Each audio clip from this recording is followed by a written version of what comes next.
എല്ലാ മക്കളെ ഞാൻ ആവേശം പുറത്ത് രാവിലെ തന്നെ 11 മണിക്കത്തെ ഷോന് അത് ഒന്നര ആഴ്ച പിന്നെ ബുക്ക് ചെയ്ത് വന്നു.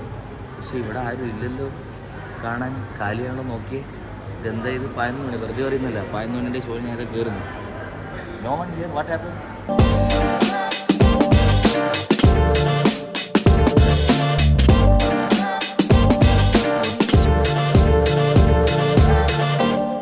പുഷ്പ 2യുടെ റിവ്യൂ പറയാൻ വന്നതാണ്. ഗായ്സ് ഇതന്നെയാണ് സംഭവിച്ചത്. അതെ, അതെന്ന് വെച്ചാല് ഫുള്ള് ക്യാരക്ടേഴ്സ് എല്ലാം അടിപൊളിയായിരുന്നു. എനിക്ക് ഭയങ്കരമായിട്ട് ഇഷ്ടപ്പെട്ടു. BGM, ബാക്ക്ഗ്രൗണ്ട് സ്കോർ എനിക്ക് കുറച്ച് നേരം എന്താന്ന് എനിക്കറിയില്ല, ഒരു ഒരു ഒരു ഒരു ഒരു ഒരു ഒരു ഇത് തോന്നിയിട്ടില്ല. അതേപോലെ തിയേറ്റർ ഫുൾ എല്ലായിരുന്നു. അതെന്തുകൊണ്ടാണ്, ഒരു വീക്ക് ഡേ ആയതുകൊണ്ടായിരിക്കാം. പക്ഷെ സാധാരണ വീക്ക് ഡേ മോർണിംഗ് ആയതുകൊണ്ടായിരിക്കാം. But at the same time വിജയുടെ പടങ്ങളൊക്കെ ഞാൻ പോയി മോർണിംഗ് സമയത്തെല്ലാം ഫുള്ളാ. അന്ന് രജനീകാന്ത് നമ്മള് വീക്ക് ഡേ തന്നെയാണ് പോയത്, മോർണിംഗ് ഫുള്ള് നോർമയില്. അപ്പൊ അങ്ങനത്തെ ഇതൊന്നുമല്ല. ബട്ട് എന്താന്ന് എനിക്കറിയില്ല, മേ ബി നമ്മൾ ഈ വീഡിയോക്ക് വേണ്ടി വെയിറ്റ് ചെയ്യല്ലേ. എന്നാലും നിങ്ങൾ എന്തായാലും no spoilers. Okay, first 20-25 minute കുറച്ച് ഭയങ്കരം ഇവർക്ക് കുറച്ചുകൂടി മെച്ചപ്പെടുത്തായിരുന്നു എനിക്ക് തോന്നിയൊരു കാര്യം. അതിനുശേഷം ഭയങ്കര ബിൽഡപ്പ്. അഡ്രിനലിൻ റഷ് എല്ലാം പറയുന്നില്ല, അഡ്രിനലിൻ റഷ് എല്ലാം ഇങ്ങനെ നമ്മളെ KGF എല്ലാം കാണുന്ന പോലെ എന്നെല്ലാം കയറി വരും ഒരു ഹാഫ് ടൈം വരെ അല്ലേ. അതിനുശേഷം കുറച്ചും കൂടി 10-15 മിനിറ്റ് കൂടി കയറ്റി കൊണ്ടുപോകും. പിന്നെ നടന്നത് എന്താ എന്ന് പറഞ്ഞാൽ, പിന്നെ ക്ലൈമാക്സ് മാത്രമാണ് കുറച്ചൊരു സട്ടിലായിട്ടുള്ള. ക്ലൈമാക്സ് മാത്രമൊന്നുമില്ല, അതിന്റെ മുന്നേ ഉള്ള ഒരു 30-35 മിനിറ്റ്സ് എല്ലാം ആക്ഷൻ സീക്വൻസിൽ നല്ല അടിപൊളി. അല്ലു അർജുന്റെ ഓ മൈ ഗോഡ്, ഏതാ ആക്ടിങ് ചങ്ങായി.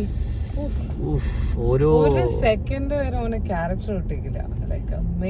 ഫാസിലും നന്നായിട്ട് അഭിനയിച്ചു. ഇത്തവണ കുറച്ചും കൂടിയും അവര് തമ്മിലുള്ള കോൺവെർസേഷൻ നല്ല രസമുണ്ട്. അല്ലു അർജുനും ഫഹദ് ഫാസിലും തമ്മിലുള്ള ക്യാരക്ടേഴ്സ് തലേന്ന് പഠിക്കുന്ന പോലെ ഇന്നലെ രാത്രി ഇരുന്ന് പുഷ്പ 1 കണ്ടത്. ഞാൻ പുഷ്പ 1 ഇറങ്ങുന്ന സമയത്ത് അങ്ങനത്തെ ഫിലിംസ് ഒന്നും കാണാറില്ല. പിന്നെ അതേപോലെ അങ്ങനത്തെ ഫിലിംസ് കണ്ട് ഇപ്പൊ അങ്ങനത്തെ പിടിക്കുന്നു. ദമ്പതികൾക്ക് കുറെ റിലേറ്റ് ചെയ്യാൻ പറ്റുന്ന സീനുകളുണ്ട് ഇല്ലേ. അതിന്റെ ഓൾ ഇടക്കിടക്ക് ഇടങ്ങാനായിട്ട് സൈഡായിട്ട് ഇങ്ങനെ തട്ടിയിട്ട് നോക്കിയിട്ടല്ലോ പുഷ്പ വരെ ചെയ്യുന്ന അത് പക്ഷെ അത് ദമ്പതികൾക്ക് റിലേറ്റ് ചെയ്യാൻ പറ്റും. Specially role model husband. Yes, അതെന്ന് വെച്ചാൽ അത് നിങ്ങൾ കാണണം. അതൊക്കെ കാണുന്ന നല്ലൊരു രസകരമായ ഇതായിട്ട് തോന്നിയിട്ടുണ്ട്. നമ്മളെ ഭാര്യമാർക്ക് ചെയ്യുന്ന കാര്യങ്ങളൊക്കെ നമുക്ക് ഓർത്തെടുക്കാൻ പറ്റും. തിയേറ്ററിൽ പോയിട്ട് ഒരു ഫുൾ പാക്ക് തിയേറ്ററിൽ നിന്ന് കാണാൻ ഭയങ്കര എനർജി ഉണ്ട്. ഒരു ഫുൾ തിയേറ്ററിൽ ഭയങ്കര എനർജി ഉണ്ടാവും. അതുകൊണ്ട് ഇപ്പൊ തന്നെ പോയിക്കോ. നിങ്ങൾ കാണണമെങ്കിൽ പുഷ്പ 2 കാണണമെങ്കിൽ പിന്നീട് ഒക്കെ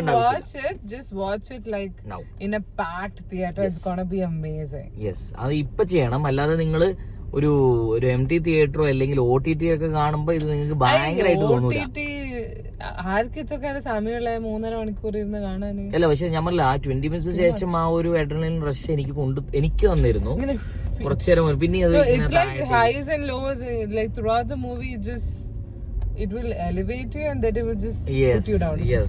അങ്ങനത്തെ ഒരു രീതിയിലാണ് പോയത്. സോ പുഷ്പ 2 നിങ്ങൾ കാണുന്നുണ്ടെങ്കിൽ നിങ്ങൾ ഇത് കണ്ടപാട് നിങ്ങൾ പോയി കാണുക. എന്നിട്ട് ഇപ്പൊ തന്നെ പോയി കാണുക തിയേറ്ററിൽ, ഫുൾ പാക്ക് തിയേറ്ററിൽ. അല്ലാതെ കാര്യം. That's my review. രാത്രി പോണേ. Okay, thank you. Bye bye guys. Hope you enjoyed this video. Do subscribe, share, like our video. Bye bye bye bye bye bye bye bye bye.